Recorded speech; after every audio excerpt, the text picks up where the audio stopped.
I wanted to jump right into it. Let's talk about the 2019 SEA Games. You guys dragged a lot of attention, good and bad, and there was a lot of passion and resilience that went through the training and the ladder coming up to the 2019 SEA Games. But let's focus on what happened during the tournament. I mean, I can't believe you managed to draw for the first time, I believe, with strong team like Myanmar. I'd like to know how that felt. Ina, I already see you nodding, so let us know. How did that game with Myanmar feel like? Well, okay, that was our first game in the SEA Games, right? And of course, we were so nervous. I was so nervous. Tell us how the locker room looked like before coming into the field. Like, what did I think we were just really, we were so into it, actually. In the locker room, we were dancing, we would play music, and then some people would just be in their own little space there, you know, just doing their own thing before a game. And before we started, I was nervous because I wasn't training personally. I wasn't training because I got injured a few days before. Yeah. And so was it the shoulder? Yeah. So it was when we were playing against Myanmar and we were playing really good, I said, wow, we can do this. We really can do this. We can take it all the way till the end. And so the team also performed very well, and we ended up with a draw. Mm-hmm. And then now we were just it just felt so good that we felt so proud that we did see a lot of improvement, because before we're not able to really play with them like fair, but now we can, and we can beat them. We can actually beat them. We should have beaten them, but again, stuff happened. So, can you give me a feeling, like the emotion you felt? Of course, it was on your home soil.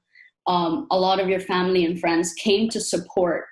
And this might be actually the first time that a lot of people came in to watch women's Philippine football. Cam, Hali, let us know what you felt. I mean, I saw pictures of you guys everywhere singing the national team, and y'all too were crying. Let us know how that felt. I mean, no one knew I was crying. The photo showed Cam crying. And then she just had to be there. Well, whatever it was exposed. You look so passionate, and I can't even imagine how it feels like singing the national anthem in front of your family and friends, in front of a crowd like that. So how did that feel, especially for you, Hali? Oh, I thought you were gonna make Cam go first. Cam, go. Oh, okay. No, I think, like, personally speaking, every game that I played in the SEA Games, I cried. Like, I think Hali would know this. I'd always be like, like, when she starts hearing me do that, she's like, Cam, stop it. You'll make me cry. But yeah, the feeling was really just undescribable. Like, so much so na it was overwhelming and tears had to be shed, because on a regular basis, like when the first note of the national anthem plays in any game, you already feel emotional. So it was that feeling times like 100, seeing like all of the Filipino fans in front of you, and also your family who don't usually get to who you don't get to play in front of, right, on a regular basis. Because most of the time when we play abroad, we get at least maximum 5 to 10 supporters, and half of that would be like the parents of our own teammates, and then the other half would be like the OFWs who we just happen to like bump into, like for example at the hotel, be like, "Oy, may game kami bukas, punta kayo," etc. Or maybe the local embassy would help get the attention going. So for us to see the people actually traveled like 2 to 3 hours to get to the location, which was in Binyan at that time, which is outside Metro Manila, it really meant a lot for the team, and it meant a lot to us. And that first game actually kind of showed how passionate and ready we were, as like what Ina said. At the first 10 minutes, I guess the nerves were there, but at the same time, we were like, hey, we can do this. coming off our camp from Japan and parang going up against high level teams there, because Japan is one of the in the continent, diba? And yes, in the world. So for us to, in a way, be able to showcase our growth throughout the camp was it was a big win for us. Like, even though we ended up with a draw, parang we felt like we won na, and we should have. So actually, to top on what Cam said, when the feeling of singing the national anthem, it was down to that detail that even your flag bearer they're all Filipinos. People watching in the stands, they're all Filipinos. People in the camera stands, they're all Filipinos. You guys all share that like pride and nationalism, and that like parang, and that you're representing them. So that for us, that I think that was why it was so emotional. Because I was telling Pimp, our captain, then I was like, Pimp, I'm gonna cry. And Pimp was like shoving me. He's like, don't cry. And then I didn't even know my teammates were. The camera saw it. Everyone saw it. And Yeah. Absolutely. because everyone's sharing that whole culture, Yeah. and you're showcasing what you guys are made out of. And I think that's what made it special. To add on that, it was hard not to, I almost like had to talk to Cam because it was hard not to like black out of what was happening, because everything was so overwhelming. The noise, the people, like how different that was versus playing in a different country, like people cheering and chanting for us, our families there, like your entire family there. It was hard, like, to stay focused, like this was actually real. Like I was just squeezing Di in front of me and Cam's hand behind me, just kind of squeezing it, like, so make sure they're still there with me. Because it's very overwhelming, and I thought it was overwhelming playing in other countries, but playing in your home country, it's like it really is like a pinch me moment. And that's really beautiful what Ina said.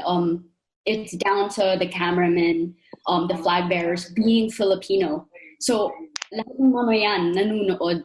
And speaking on that, this game, your games, the SEA Games, it was televised. And playing women's football in this country, that it doesn't get that much attention compared to other sports. So women's football being televised in the 2019 SEA Games, and the broadcast networks for them were the big ones.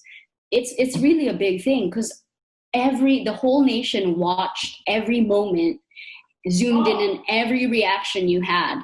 And it's crazy because it was crazy because I saw all the reactions you guys had in every missed opportunity, missed cross, missed shot.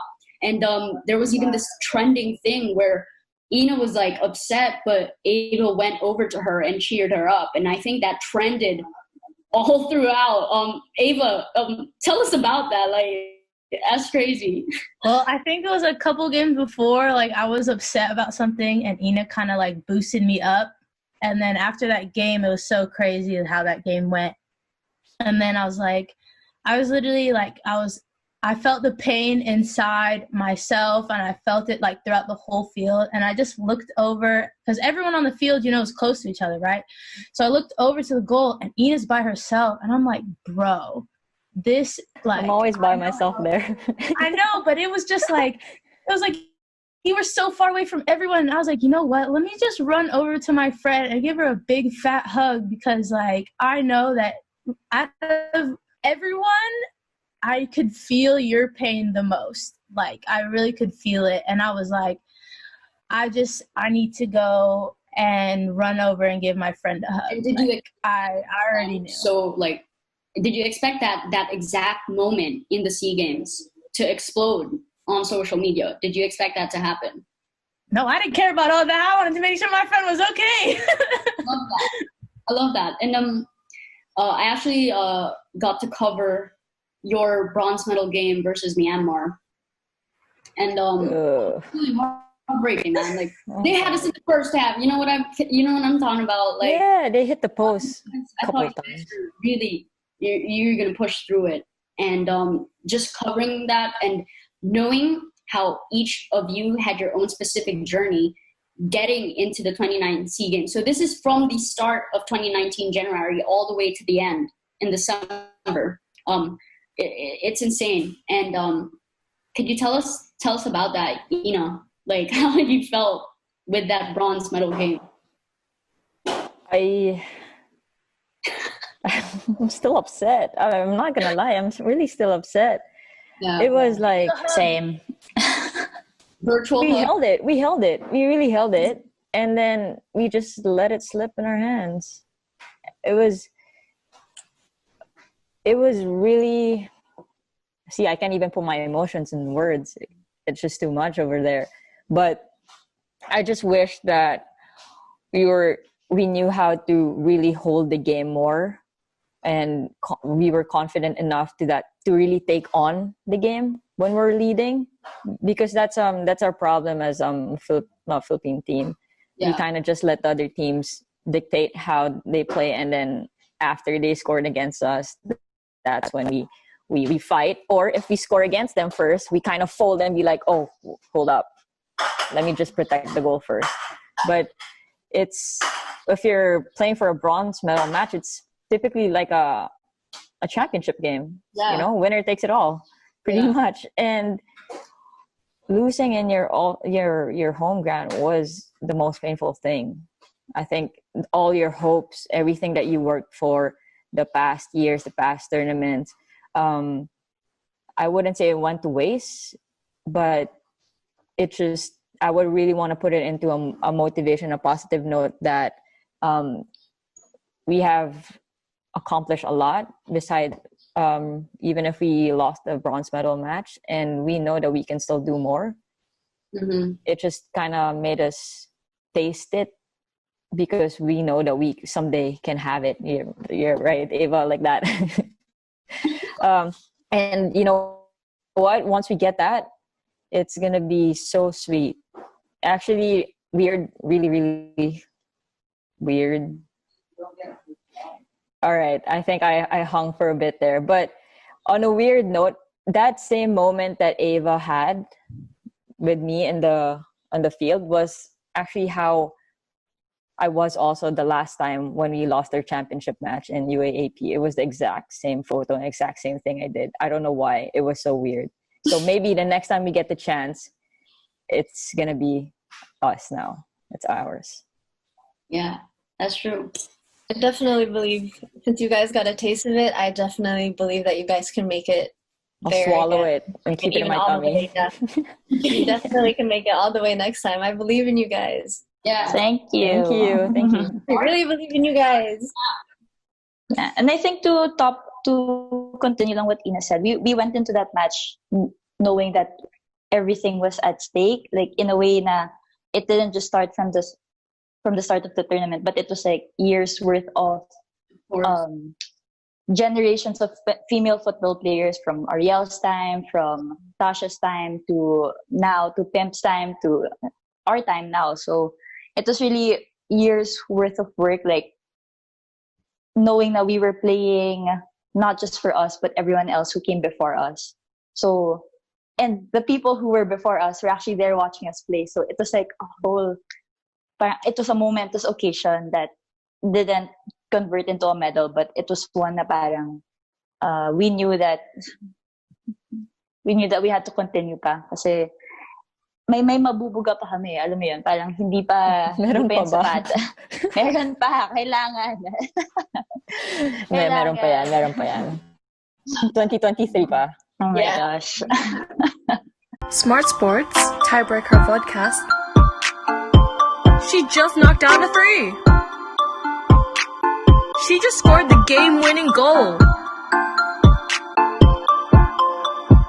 So she did.